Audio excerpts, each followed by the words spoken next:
Tuwape makofi mazuri wasanii kutoka hapa Wajir kwa bonge la burudani. Mheshimiwa Rais, huo ndio mwisho wa burudani yetu kwa leo kama ilivyoandaliwa na PPMC chini yake Daktari Donald Otoyo. Na sasa naenda moja kwa moja hadi kwa mkuu wa sherehe za kitaifa Michael Kitonga. Asanteni sana. Tuwapigie makofi tena kwa burudani safi kabisa. Mheshimiwa Rais, hiko na bahatikana naelezewa watu kushajaa nje ya bustani hii.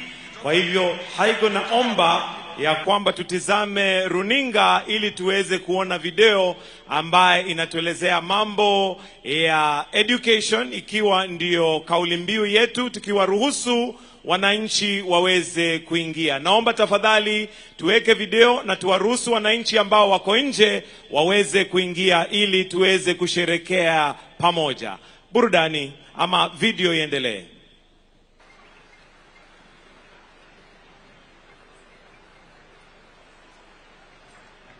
Studio, tuwekeni video tafadhali, alafu naomba tafadhali wale wananchi ambao wako nje waruhusiwe waweze kuingia.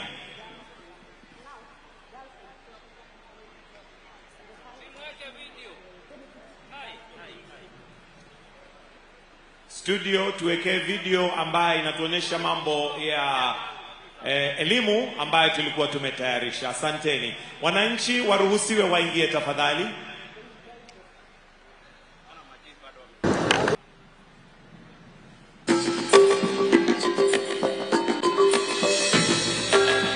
My name is Abdul. I'm the deputy head teacher of this school, Volunteer Primary and Junior School. Personally, I encourage girls to learn. Now, girls' education is becoming a bit more. The parents have seen the benefits of girls being in school. Educating a girl child is educating the whole community. Because tomorrow, they will go into the community, they will be mothers.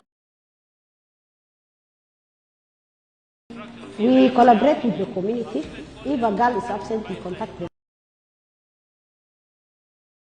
Out of school, maybe for early marriage, we follow that one and then we bring the girl to school.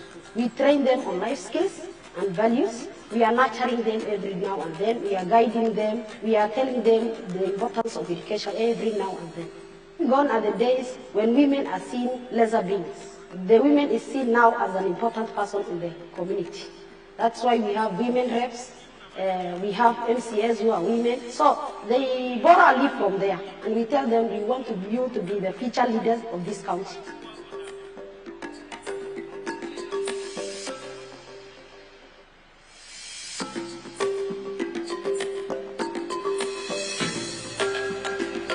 I'm called Naima Mikael, and we are currently in Wajir Vocational Training Center. And I'm doing beauty therapist. When I was a kid, my mom actually, she used to do home-based henna. She did not go to school actually, so she used to teach us how to draw. And the Somali people, the henna thing is very famous, especially on Eid, when you have occasions. I mean, if you don't have the henna, you're like missing something big. Making use of this free government institution, that's a good thing. Joining Wajir Vocational Training College, even when I could not pay fees, meant a lot because it saved a lot of burden for my mom. Because I'm raised by a single mom, I don't have a dad. So she could not support because we have many kids. I have like 5 siblings back at home and I'm the eldest. The county government of Wajir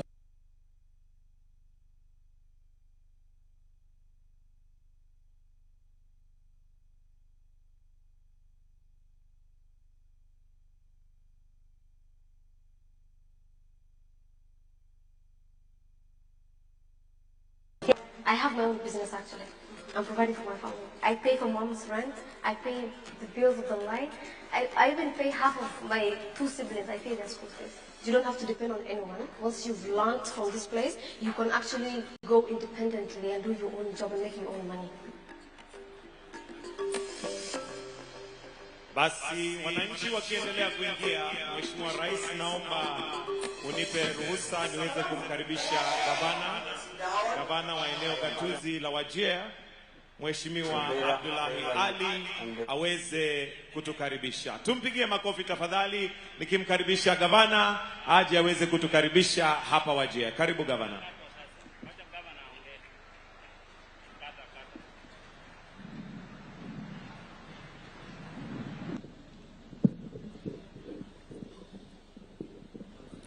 Your Excellency,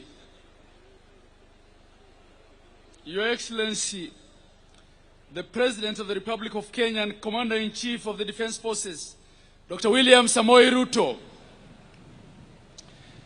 Your Excellency, Mama Rachel Ruto, the First Lady of the Republic of Kenya. Your Excellency, the Deputy President of the Republic of Kenya, Professor Abraham Kindiki Kithure.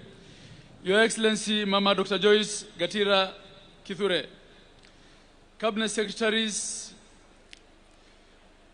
Speakers of both houses, Members of Parliament, Governors present, distinguished guests, ladies and gentlemen. Your Excellency, it's a great honor and privilege to welcome you to Wajir County, the camel capital of Kenya, for the 63rd National Madaraka Day celebrations. On this day, as we reflect on our historic journey towards self-governance, I wish to recognize the courage, sacrifice, and the selflessness of our forefathers and the freedom fighters at both national and regional level. Distinguished guests, ladies and gentlemen, allow me first to express our profound gratitude to His Excellency, the President of Kenya, President William Samoei Ruto, for according Wajir County and the wider northeastern region the honor to host this year's Madaraka Day. Your Excellency, the name Wajir means coming together. Wajir is not just a geographical space. It was a strategic bastion. Nestled between Garissa and Mandera, Wajir has for centuries stood as a vital artery of trade, a historic crossroads connecting the Republic of Kenya to its neighbors, Somalia and Ethiopia. Long before the colonial borders, Wajir was a prize to be won, a strategic stronghold, a fierce battleground between the British and the Italians. And Your Excellency, this is the only place in Kenya that for 2 years was under Italian rule. Today, Your Excellency, this town is blessed with sacred historic sites for everyone to see. We stand proud as the home of some of the pioneer educational institutions in the Republic of Kenya, including Wajir Full Primary School and Wajir High School, established in the 1940s and 60s respectively. Your Excellency, the people of Wajir have waited for this day. They prayed for this moment, a day when they host you, their president, a day they get the attention of other Kenyans, stand shoulder to shoulder with the leadership of the Republic, witness the parade of our gallant security forces, and experience the unifying force of patriotism that comes with a national occasion of great magnitude such as this. This day, Your Excellency, marks a defining moment in Wajir's journey. Your Excellency, these celebrations say that Wajir is no longer remote and peripheral. It's fully integrated into the country's shared imagination and future. Your Excellency, the people of Wajir and the wider region will for years to come look back to this day with pride and awe. They will remember this great honor bestowed upon this county by you, Your Excellency. They will remember you as the president who did what was thought unthinkable, protecting the hosting of national holidays, and even more courageously deciding that northern Kenya, and of all places Wajir, for that matter, will host Madaraka Day. Your Excellency, for a long time the people of the northeastern Kenya have organized loudly and silently about the question of belonging and identity. As a region, our post-independence history is often discussed through the lens of marginalization and judged by the images of drought, ravaged livestock when rain fails, security-related hardships, and state-led citizenship challenges, especially in obtaining identification cards and documents, and in old memories of exclusion. Numerous massacres were executed against the residents, the most heinous being the Wagala massacre in Wajir in 1984. Others were the Malkamari massacre in Mandera and the Garissa Town massacre in Garissa, commonly referred to as the Garissa Dubai. Since the second liberation and the introduction of multipartyism, followed by the promulgation of the 2010 Constitution and the inception of devolution, a lot has changed for the better. Just a case in point to illustrate this, Your Excellency, in 2013, before devolution, there was a single doctor in the then Wajir district serving 700,000 people across 56,000 square kilometers. Today, Wajir boasts of 76 medical officers, more than 1,100 healthcare professionals, 174 health facilities, modern theaters in all our sub-county hospitals, and fully fledged emergency and blood transfusion services at the Wajir Teaching and Referral Hospital. Today, Your Excellency, you will honor us by officially commissioning our Level 5 referral hospital. But even with these changes, we still viewed as remote and peripheral.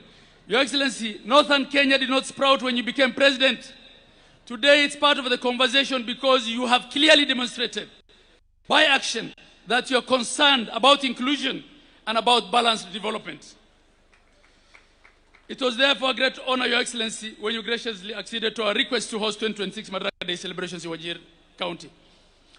Your Excellency, your proclamation of one Kenya, a Kenya for all, has further strengthened this journey. Your Excellency, nowhere has the spirit of inclusion been felt more deeply than when in the recent past you came to Wajir County and you made a presidential proclamation on the registration of issuance of national identity cards and other identification documents to border counties. The lifting of discriminatory vetting in the issuance of identity cards was a profound act of political courage. By removing the painful barriers of extra vetting and systemic profiling, you did more than issue identity cards to deserving Kenyans. You restored our dignity. And you gave us a sense of belonging. You have strongly affirmed that a child born in Wajir possesses the same rights, the same dreams, and the same ownership of the Kenyan promise as a child born anywhere else in the Republic of Kenya. Your Excellency, courtesy of hosting Madaraka Day, this municipality and its environs have benefited tremendously, not only from this magnificent stadium, but also from the construction of additional roads, recarpeting of the old roads, drainage works, overlaying of the airport runway. It's been a timely boost for the business community. It created thousands of temporary jobs and enabled self-employment through, among others, content creation. Wajir content creators sprang up overnight and became famous by posting every stage of the construction of the stadium. Your Excellency, on the occasion of the launch of the Nyota program, when you were here last on 12th of February, you committed to give the people of Wajir a commercial terminal and a civilian access separate from the military gate at our airport. I confirm to you that Kenya Airports Authority is actively on the ground and working on this. Your Excellency, the affordable housing project, your flagship transformation agenda, is creating jobs, expanding home ownership, and injecting new life to our local economy. It stands out as the single largest real estate investment in our county. Additionally, many markets and student hostels, classrooms, and laboratories are under construction in all constituencies. The Isiolo Mandera Road is ongoing, thanks to your leadership. And the journey to Singapore is truly on course because of you, Your Excellency. Your Excellency, may I take this opportunity on behalf of the people of Wajir and the entire Northeast to express my deepest gratitude to the establishment and the operationalization of the Livestock Products Marketing Board. Rangeland and pastoralism remain our backbone. There still is need for more investments in feedlots, livestock products, value addition, commercial dairy production, and livestock cooperatives. Your Excellency, as I bring my remarks to a close, allow me to express my deepest gratitude for another historic gesture, the establishment of a state lodge in Wajir town.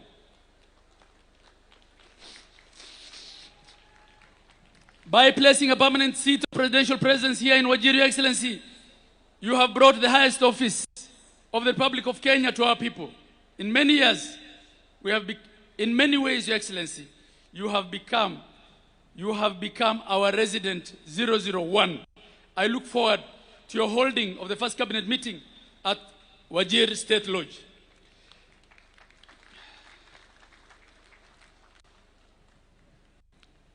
To every investor, entrepreneur, young dreamer watching from across Kenya and beyond, I say this to you: do not wait for the future of Wajir to arrive. Become part of it, invest in it, build it, grow with us. Building the future of Wajir is already unfolding. In closing, Your Excellency, There are many people who I wish were alive to celebrate this great occasion. Your Excellency, it will be a befitting tribute for the people of Wajir in this remembrance to name this magnificent stadium the Honorable Ahmed Khalif Stadium. He was not only a political leader and a human rights champion, but also a religious leader who served as the Secretary General of the Supreme Council of Kenya Muslims. As I close, Your Excellency, once again, Your Excellency, on behalf of the people of Wajir, thank you. Asante sana. And as we say here, Mahat Sanit. Your Excellency, when you honor someone of our culture, and the highest honor is given to kings, Your Excellency, the community for the king contributes 100 camel. The elders of Wajir have said that you are our king, and they will give you 100 camel to be delivered by them at a place of your choice. You are our Sultan. It's now, Your Excellency, my distinct honor and privilege to invite His Excellency, the Deputy President of the Republic of Kenya, Professor Abraham Kindiki Kithure, to make his remarks and invite Your Excellency. A happy Madaraka Day to you all, the people of Wajir, the people of Northeastern, and Kenyans at large. Thank you, Your Excellency. Thank you, thank you, thank you. Your Excellency, as I was reading this speech, I was shaking, and Senator Cheriot will tell you, I spent half the time sitting there crying. Thank you.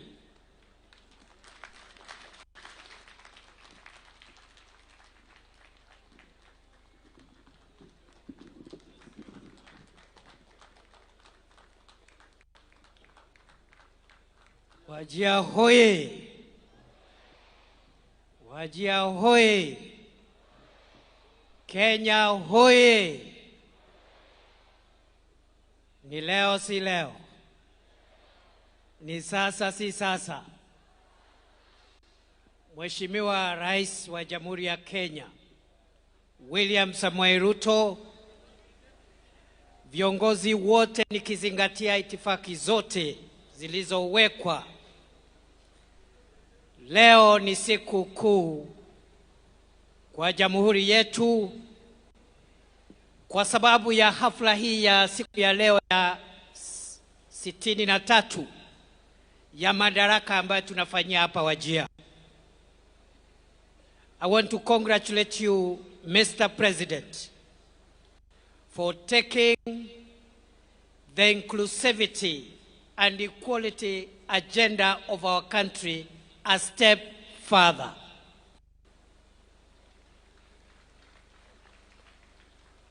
Katika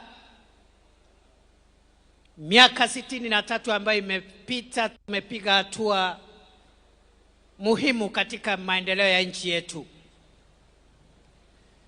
Tumekuwa tukizingatia katiba na tunaendelea kuizingatia.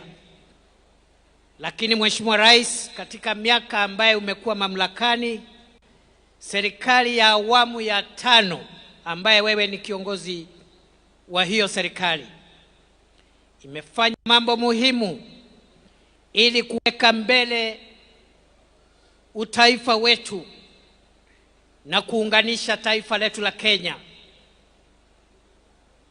Umetoa utaratibu ambao ulikuwa unabagua wananchi kutoka sehemu hii ya kaskazini mwa Kenya, na sasa utaratibu wa kutoa stakabadhi za kitaifa zikiwemo vitambulisho, utaratibu ambao unatumika sehemu zote za Kenya, ndio utaratibu unatumika hata hapa Wajir na kaskazini mwa Kenya na pwani, na hakuna tena sababu ya kuwa na utaratibu tofauti ambao unalinganisha wananchi kulingana na dini zao ama maeneo ambao wametoka. Rais Ruto ni fire si fire. Mr. President, you have not not only brought dignity to all the people of Kenya, but also you have put our inclusivity agenda forward by making sure that the development projects of our country are equitably shared.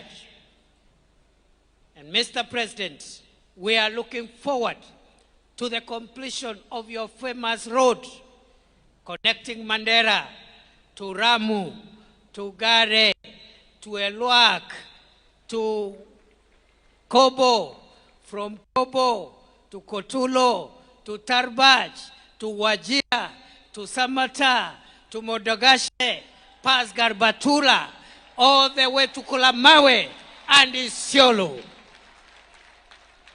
Rais Ruto ni fire si fire. Ajenge asijenge. Mr. President, just yesterday you opened the power plant in Abaswen. There are similar power plants your government has done in Eldas, in Elwak, in Merti, and for bringing the people of this part of our country into the integrated energy and well-lit Kenyan nation. We salute you na tunasema uendelee rais. Mwisho kabisa, nataka nikupongeze Mheshimiwa Rais kwa sababu umesema ya kwamba vile umeanzisha hazina ya miundo msingi wa kitaifa, National Infrastructure Fund, umetuambia kwamba ile pesa mingi ya kujenga mabawa ya maji under the National Infrastructure Fund, most resources will be dedicated to arid and semi-arid lands, and that is going to change the fortunes of Wajir, northern Kenya, and the nearly 75% of the arid and arid lands of our country.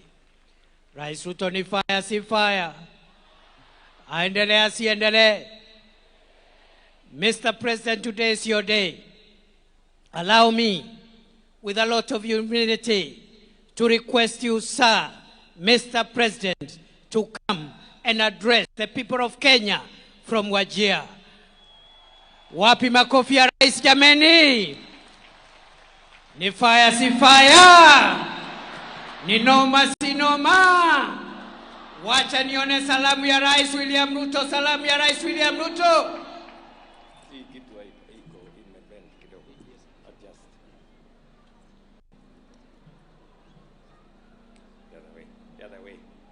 The other way.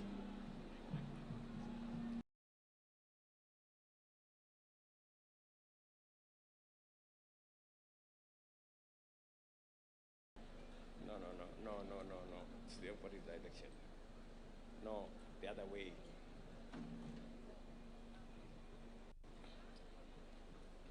Ndugu wananchi wa Wajir, hamjambo? Wajir hoye! Wajir hoye! Ni leo si leo. Assalamu alaikum. Asanteni sana. This is Wajir County, and this is Kenya. This is what we meant when we said we would leave no one behind. The great people of Wajir County, distinguished leaders, ladies and gentlemen, today we make history. For the first time in 63 years of self-rule and national celebration, Madaraka Day is being hosted here in Wajir, in the heart of northern Kenya. This is not a mere ceremonial gesture. It is a national declaration. It is a moment of affirmation that Madaraka, our freedom, our dignity, our self-determination was never meant for some Kenyans and not for others. It was never meant for some regions and withheld from others. Madaraka belonged, still belongs, and will forever belong equally to every single Kenyan. Fellow citizens, on Madaraka Day in 1963, our freedom fighters did something consequential. They secured the transfer of political authority from colonial hands into African hands and into Kenyan hands. But self-rule was never simply about changing who holds power.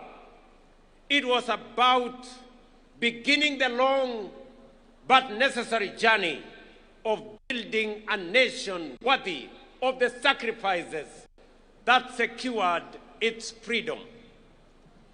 That promise, that work in progress, is the reason we are here today in Wajir. Decades after independence, this region was left behind through neglect, marginalization, discrimination, and policy failures. Sessional paper number 10 of 1965 entrenched a development paradigm that concentrated development in the so-called high potential areas. Vast regions like the former northern province were classified as marginal, as lesser, and as undeserving. The consequences, ladies and gentlemen, were devastating and long-lasting. Decades without adequate roads, without water, health, or schools. Communities pushed to the fringes of their own republic. Their patriotism questioned, their citizenship doubted, their aspirations undermined. For too long, some said this region was too difficult, too dry, too remote, and too insecure to deserve any development. That was wrong then. It is wrong now. It will forever remain wrong. But we are dismantling that legacy of exclusion. One road, one health facility, one school, one project, and one opportunity at a time. Fellow citizens, I want to tell you that on behalf of the people of Kenya, today, as I stand here as president and leader of our great nation, to the people of Kenya, in northern Kenya, for this marginalization, I want to apologize on behalf of the nation of Kenya. Poleni sana ndugu zetu. It was never meant to be this way. And as my brother governor has said, this has been a very emotional moment for me.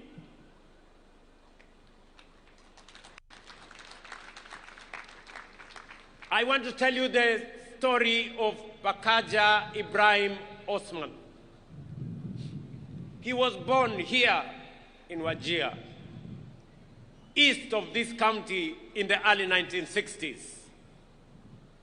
His parents were born here, but for years, every time Osman went to apply for identity card the most basic document of citizenship, he was treated not as a Kenyan, but as a suspect, an illegal alien. Every time he was asked for extra documents, subjected to additional vetting, and sent from office to office year after year. Osman was not alone. For more than 6 decades, this was the lived experience of hundreds of thousands of Kenyans in northern Kenya. Citizens were forced to prove they belong through a system built on suspicion, ethnic profiling, and bureaucratic humiliation. How could Osman and countless others like him be expected to pursue their dreams and build their future? The Constitution of Kenya says clearly, every Kenyan, regardless of their ethnicity, religion, or geography, deserves equal protection, equal dignity, and equal treatment under the law. That is why in February 2025, right here at Orahes grounds in Wajir town, I signed the Presidential Declaration on registration and issuance of IDs and birth certificates in northern Kenya and other counties, ending that system of discrimination. The results, ladies and gentlemen, are already being felt. Citizens like Abdirahman Ali Osman and Mariam Isaac Mohammed, both born in 2007 here in Wajir County, were among thousands of young Kenyans who turned 18 last year and walked away with their national identity cards. No hurdles, no extra documentation, no discrimination, no humiliation, just their rightful documents in their hands on time. That is how it should work. That is how it must work. That is how it will work for every Kenyan in every part of our republic. But let me be direct about what that decision was not. It was not an invitation for foreigners to acquire Kenyan documents illegally. Kenyan identity cards will only be issued to legitimate citizens of this republic. Our commitment to justice and inclusion goes hand in hand with our duty to protect the integrity of our national identity and the security of our country. We did not abolish verification of citizenship. We abolished discrimination. We abolished the targeting of entire communities simply because of their ethnicity or place of birth. A strong nation does not choose between security and justice. A strong nation protects both. That is exactly what we are doing. Today, people like Osman and Mariam no longer feel like strangers in their own country. They feel seen and heard. They feel recognized. They matter and they belong.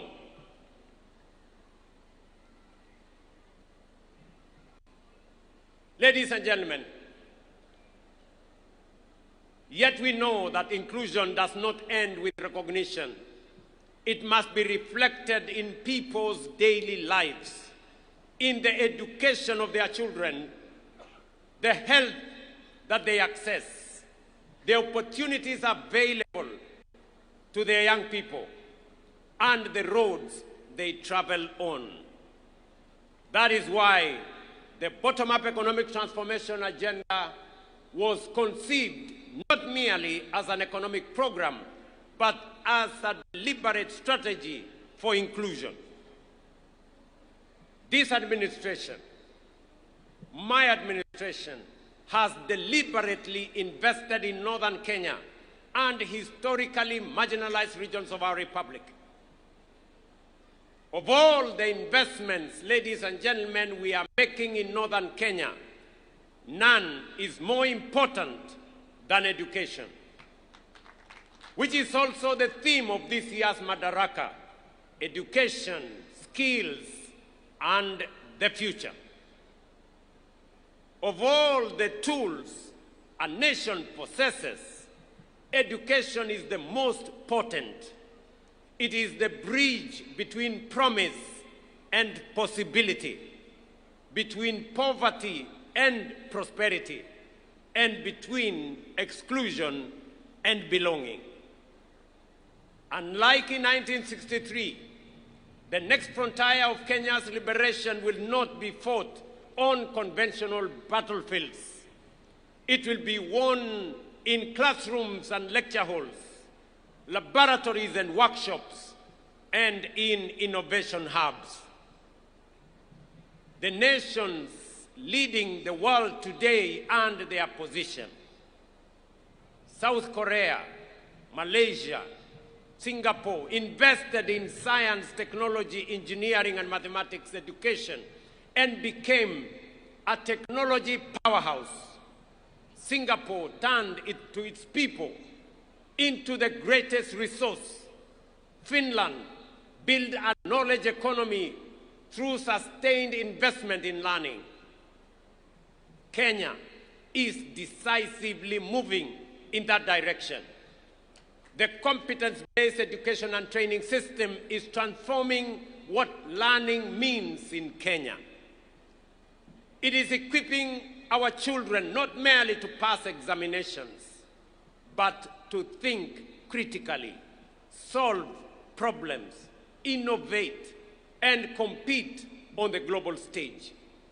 It is designed around a simple but powerful belief that every child has unique abilities and talents worth discovering, nurturing, and unleashing.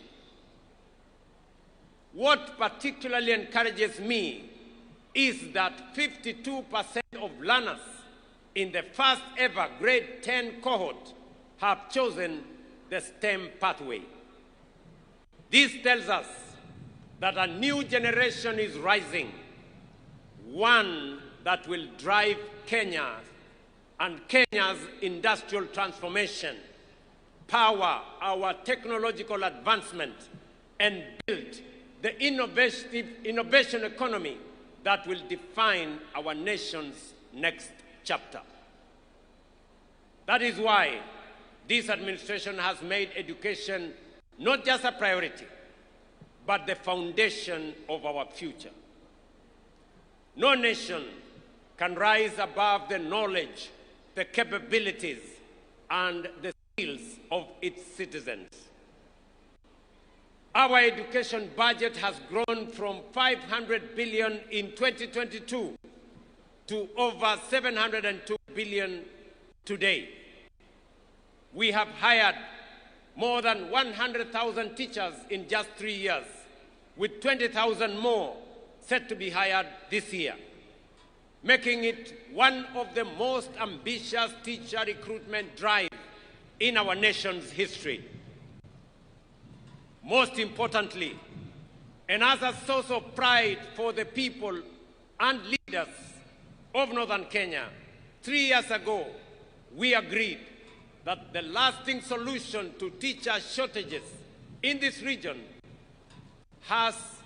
was to train more local teachers. That is why we operationalized the Wajir and Kutulo and Mandera Teachers Training Colleges to complement Garissa Teachers Training College.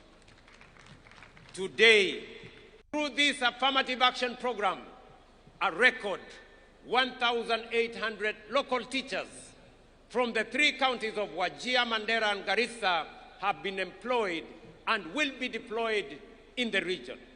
Additionally, 4,616 young people from this region are enrolled in teacher training colleges, the highest number in our history. This is how lasting solutions are built, by investing in people. On infrastructure, we have built 23,000 classrooms and a further 1,000 laboratories are under construction, many of them in ASAL regions that have waited for too long for modern learning facilities.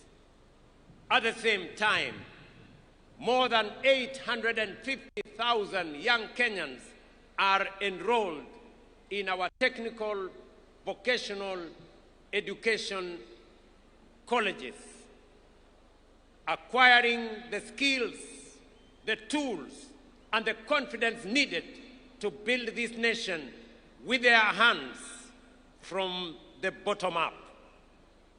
Here in Wajir and across northern Kenya, our commitment is this: no child will be denied the opportunity to learn because of geography or historical neglect.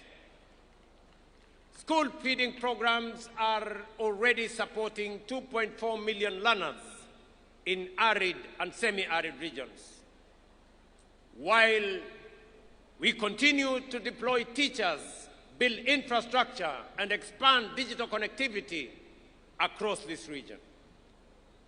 Yet, some children in northern Kenya and other marginalized regions remain outside the formal education system because of certain alternative learning pathways that have not been adequately recognized or accommodated within our education framework. This challenge is particularly evident in the absence of a clear framework to recognize and integrate Duksi, Madrasa, and the program for pastoral instructions into the national education system. Today, I direct the Cabinet Secretary for Education to engage all relevant stakeholders and take the necessary measures under the Basic Education Act to consult widely and recommend appropriate measures for the formal integration of the same. This will ensure that every child, regardless of background or circumstance, has a recognized pathway into learning, skills, and opportunity. Every child deserves a door into learning. It is our duty to open every door. Yet, operating and opening the door for opportunity is only part of the journey.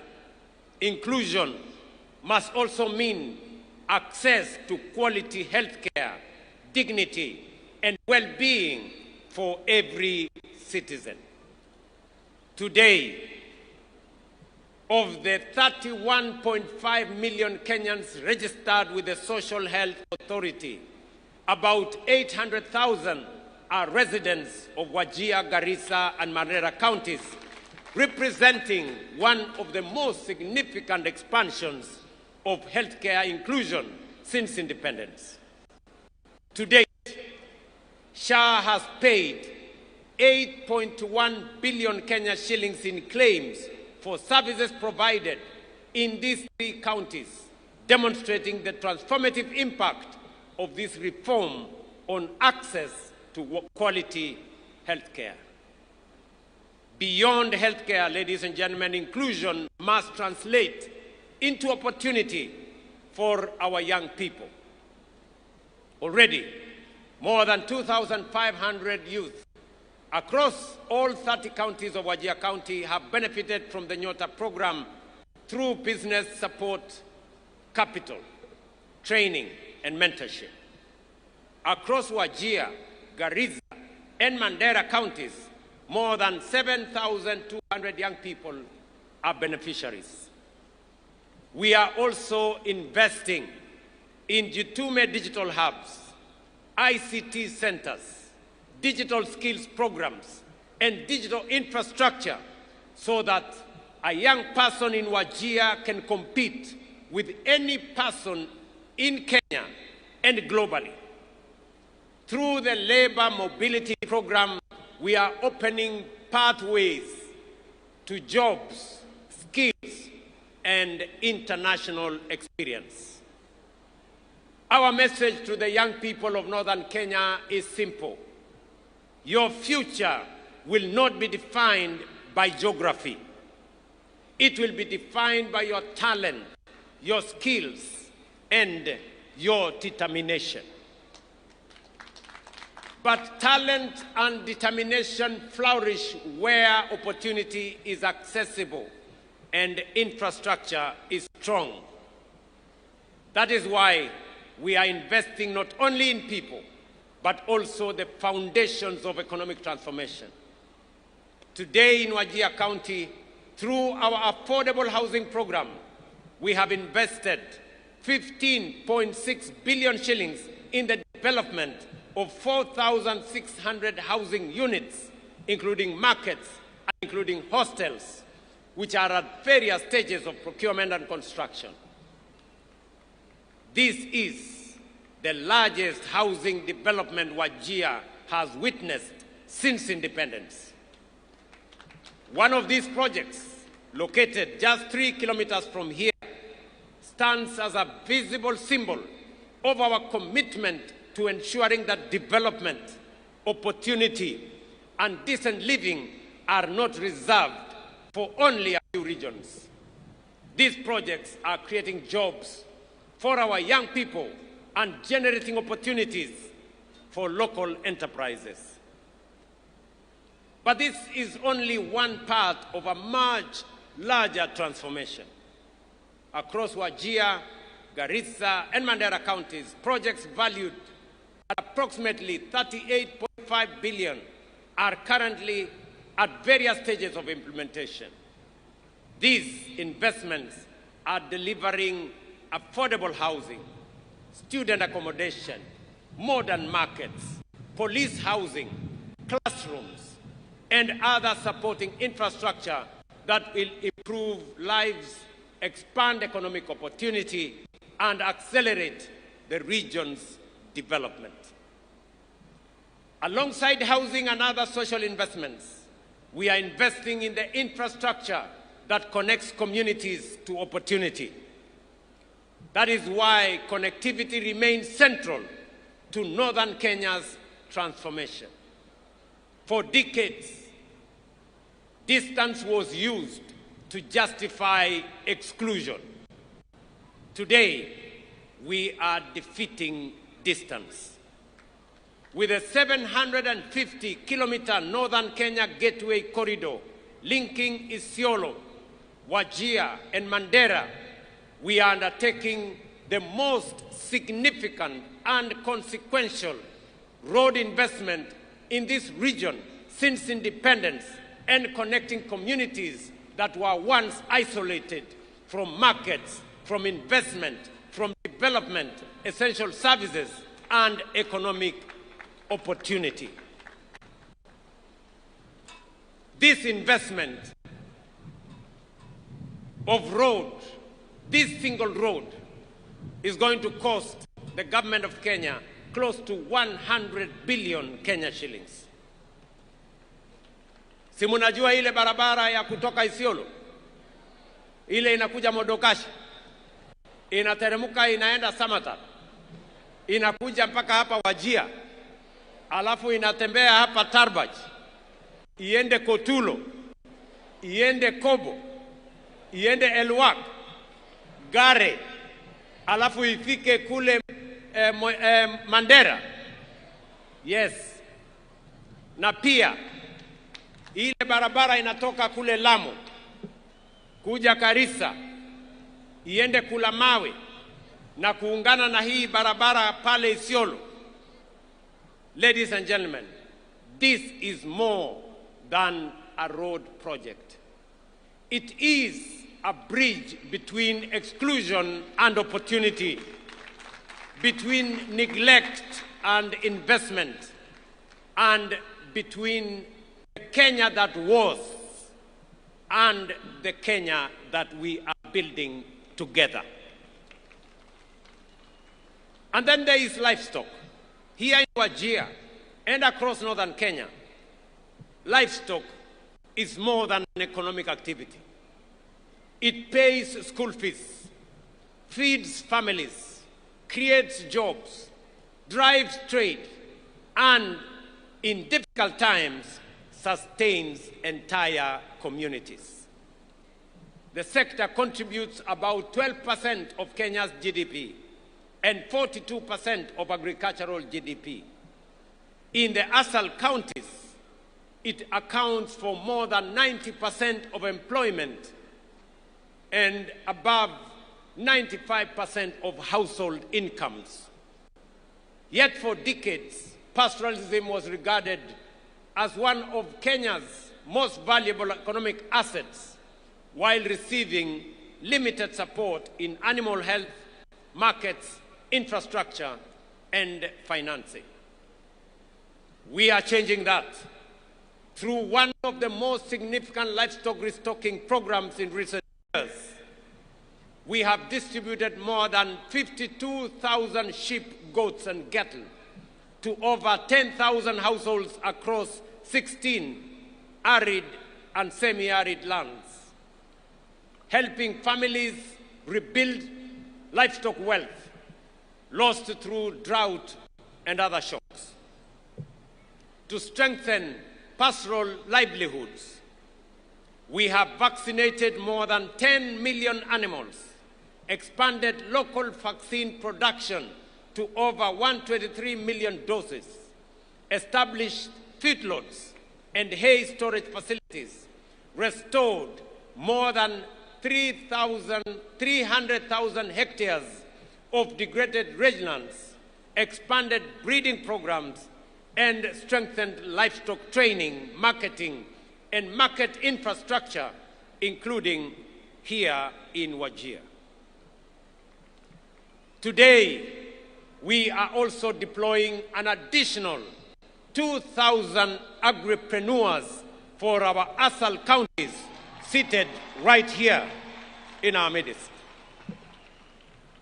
They will provide last-mile agricultural advisory services, connect pastoralist communities to markets and finance, and support the transition to climate-smart agro-pastoralism and more resilient livelihoods. Together, with the 5,000 already in place, we now have 7,000 agripreneurs driving agricultural transformation across our country. The results of this deliberate intervention are already visible. Meat exports have increased by 84% from Kenya shillings 8.9 billion in 2022 to Kenya shillings 16.4 billion in 2025. Milk production has increased from 4.6 billion liters to 5.3 billion liters, while dairy exports have grown from 4.9 billion Kenya shillings to 14.2 billion Kenya shillings. These gains are translating into higher income for livestock and pastoral communities, stronger markets for producers, and greater confidence in the future of pastoral economy. But this is only the beginning. Just as crop farmers receive deliberate government support, pastoralists too deserve support for the assets upon which their livelihoods depend, because livestock is agriculture and pastoralists are farmers. That is why we will expand livestock support program through a new phase of strategic restocking, enhanced vaccination campaigns, improved feeding programs, drought-resilient interventions, and additional feedlots. Our vision, however, goes beyond production. Just as tea farmers own their factories through KTDA and dairy farmers own their cooperatives, pastoralists too must own and control the businesses built around their livestock. That is why we are establishing a Kenya shillings 5 billion county livestock investment company initiative to support more than 350,000 pastoralists across 21 ASAL counties to form and own livestock investment companies. Through these enterprises, they will gain access to markets, gain access to finance and insurance, and value add their produce. In phase 1, the initiative will improve the livelihoods of more than 2 million household members. I have directed the Ministry of Agriculture and Livestock Development, in partnership with county governments, to begin immediate registration of these companies across all the 21 ASAL counties. We will also operationalize the Livestock Enterprise Development Fund, establish a national strategic fodder reserve, strengthen pastoral cooperatives, fully roll out the animal identification and traceability system, and invest in the infrastructure needed to unlock premium export markets across Africa, the Middle East, and beyond. We must move beyond live animals exports to higher value products such as meat, leather, and dairy. For long, many looked at livestock and saw subsistence. We look at livestock and see enterprise. We see exports. We see jobs. We see wealth. And we see northern Kenya becoming the gateway of Africa's livestock trade to the Middle East and to the world. This, ladies and gentlemen, is what inclusion looks like. This is what dignity looks like. And this is what we meant when we said we would leave no one behind. Ladies and gentlemen, fellow citizens, as we look to the future, we must also ask ourselves a bigger question. What will define the next chapter of Kenya's journey? For 63 years, we have worked to expand freedom, deepen inclusion, and strengthen our democracy.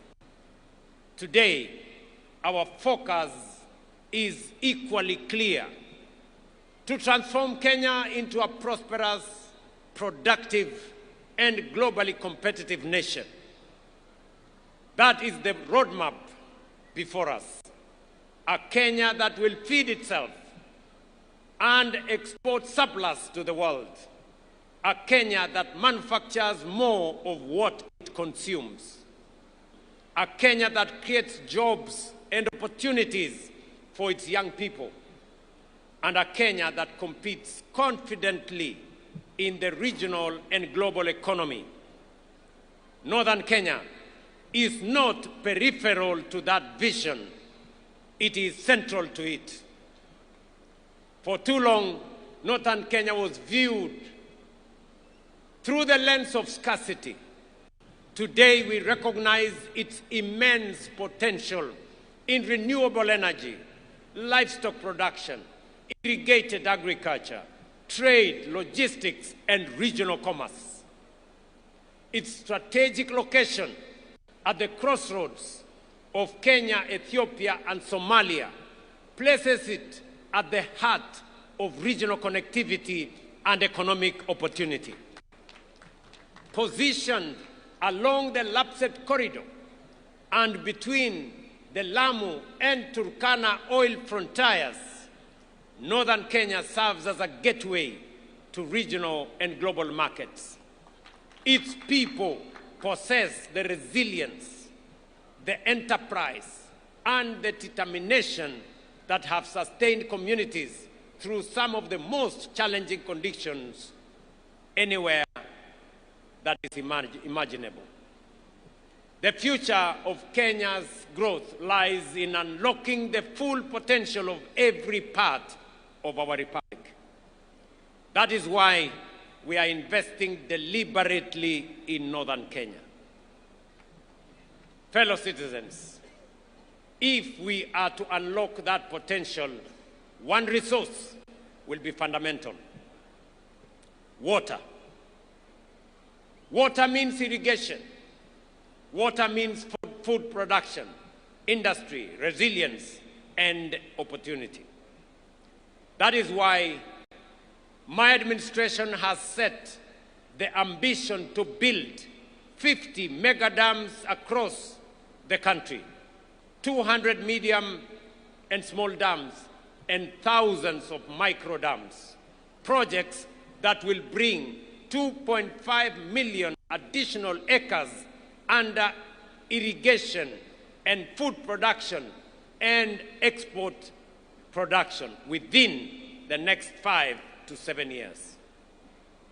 These dams, many in northern Kenya, including Isiolo on the Ewaso-Nyiro Basin, the Highland Falls Dam on Tana River, the mega dam on River Dawa in Mandera, right here in Wajir, Wajir not to be specific, Butte Dam that has been in the work for many years, the Sikli Canal in Garissa, Lowat in Turkana, Narosura in Narok, Aror in Elgeyo Marakwet are among the many that are in our priority list.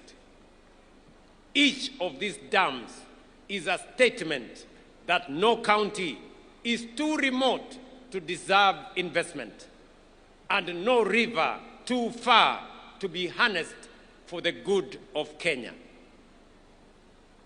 What was once called remote will become strategic, and what was once neglected will become indispensable to our food security, our prosperity, and the future we are all building together. Fellow citizens, 63 years ago, our founding generation secured political freedom. Our responsibility is to ensure that every Kenyan experiences the full promise of that freedom. Freedom from exclusion, from neglect, from discrimination, and freedom to learn, work, and build a better future for ourselves and for our families. For decades, some parts of our country were told they were too distant, they were too dry, too difficult, or too marginal to matter. Today, from Wajir, Kenya rejects that thinking. We affirm that no community is peripheral to our national story. No child is too far away to deserve opportunity, and no citizen is too distant to deserve dignity, and no county is too remote to deserve development. From Busia to Mandera, from Turkana to Kwale, and from Kisumu to Mombasa, every corner of this great republic matters, because every Kenyan matters. Wajir is not the age of Kenya. Wajir is Kenya.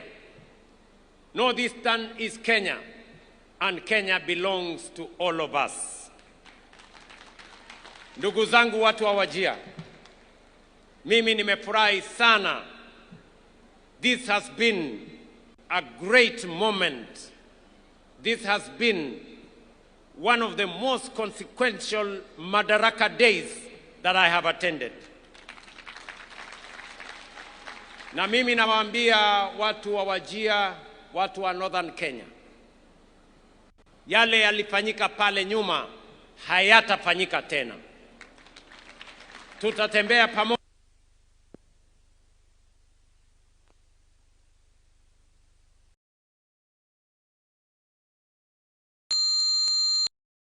jengo kwa muda mfupi. Mimi nitahakikisha kwamba imekamilika na imekuwa kiwango ya kimataifa.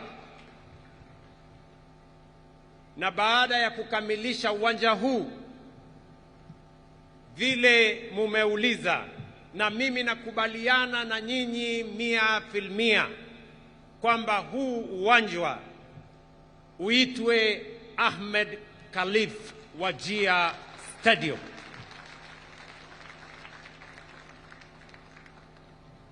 Mbali na uwanja huu ambao tunajenga na zile miradi nyingine yote ambayo yanaendelea katika kaunti hii na Northern Kenya kwa ujumla,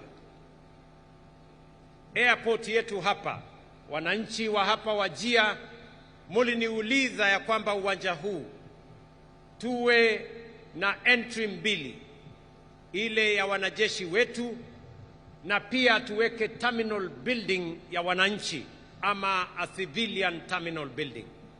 I want to confirm to you that we have provided the necessary resources. We have done the necessary preparation.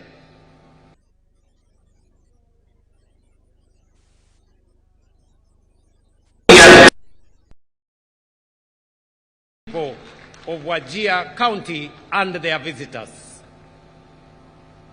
Vile vile, nataka nitangaze nikiwa hapa Wajir.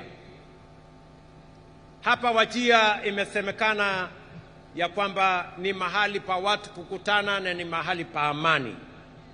Ndio jina hasa ya Wajir. Na sababu hiyo, nataka niwatangazie ya kwamba serikali ya Kenya tutawapatia pesa ya kujenga university ya Wajir. And that program is going to begin this year. Nyinyi kama watu wa Wajir mutanisaidia kuamua na mutenge ardhi ambayo inatosha kujenga university itakayosaidia katika kuendesha maendeleo ya sehemu ya Northern Kenya na jamhuri yetu ya Kenya kwa ujumla.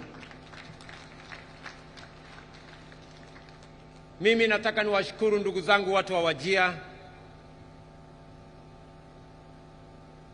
Sijawahi kutoa machozi kwa mkutano wa Madaraka, lakini leo imekuwa tofauti.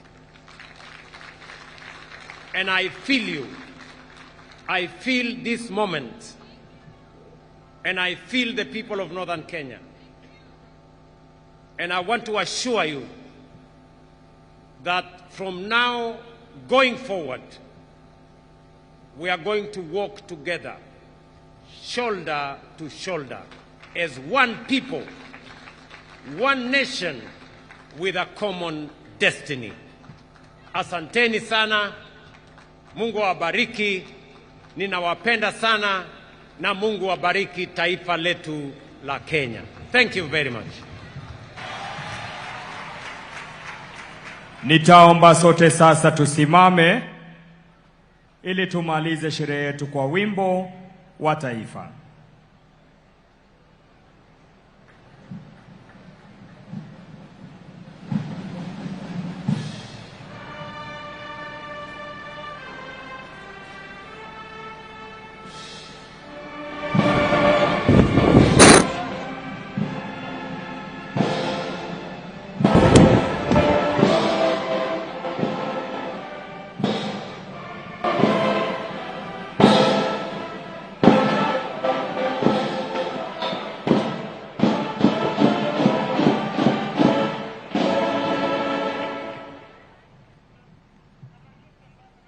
Huo ndo ndio utakaokuwa mwisho wa sherehe yetu za siku ya leo. Niombe viongozi wetu kumpa Mheshimiwa Rais nafasi kuondoka nitakapokuwa nikitangaza itifaki za kuondoka. Nafasi hii Mheshimiwa Daktari William Ruto, Rais wa Jamhuri ya Kenya na Amiri Jeshi Mkuu wa Majeshi ya Ulinzi, pamoja na Mama Taifa Bi Rachel Ruto wataondoka kwa hiari yao wakisindikishwa na Mkuu wa Majeshi ya Ulinzi Jenerali Charles Kahariri. Ni zamu ya Mheshimiwa Rais wa Jamhuri ya Kenya, na niombe viongozi wale wengine tutulie ili tuweze kuongozwa katika itifaki za kufumukana. Anaondoka kwa sasa Mheshimiwa Rais baada ya kutuongoza katika sherehe iliyobambwa makala ya 63 sherehe ya Madaraka hapa katika uga wa Wajir. Kauli mbiu masuala ya elimu, ubunifu na hata maisha ya usoni. Ni zamu yake sasa Mheshimiwa Rais Daktari William Ruto, Rais wa Jamhuri ya Kenya na Amiri Jeshi Mkuu wa Majeshi ya Ulinzi, Mama Taifa Bi Rachel Ruto wakisindikishwa na Mkuu wa Majeshi ya Ulinzi Jenerali Charles Kahariri kuweza kuondoka. Thank you, Your Excellency.